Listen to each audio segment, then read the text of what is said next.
3 गो, ठीक है। दांत का वह भाग जो जबड़े के ऊपर होता है, इस ऊपरी भाग को क्या कहते हैं? क्राउन कहते हैं।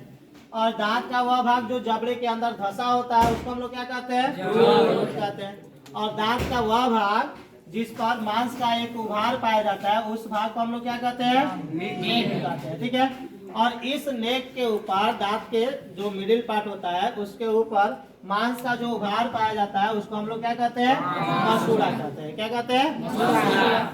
अब बाबू बताया जाता है कि दांत जो है यह कुछ रचनाओं से मिलकर बना होता है। इसका केमिकल कंपोजिशन, इसमें पोटेशियम होता है, मैग्नीशियम होता है, फास्फोरस होता है, ठीक है ना।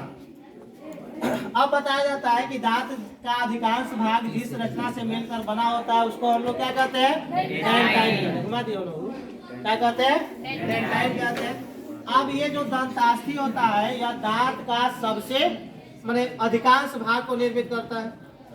अब इस क्राउन के ऊपरी भाग पर एक सफेद चमकीला परत पाया जाता है, जो हमारे शरीर में पाया जाने वाला सबसे कठोर भाग है, ठीक है।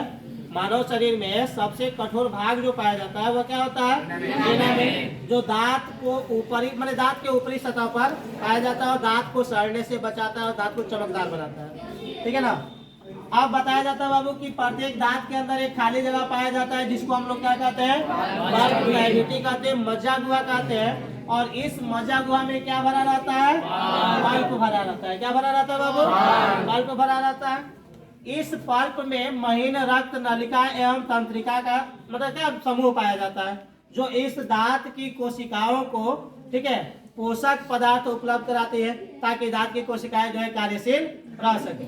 इसी वजह से माने इन रक्त नलिका और तंत्रिकाओं की वजह से दांत जो है ज्यादा संवेदनशील होता है, सेंसिटिव होता है। जैसे कुछ लोगों में देखिएगा दांत अगरने का गुण पाया जाता है, ठीक है। अगर खट्टा ज्यादा खा लिए तभी दांत अगरने लगेगा, मीठा ज्यादा खा लिए तभी दांत अगरने लगेगा, गर्म भोजन खा लिए तब वो दांत अगरने लगता है।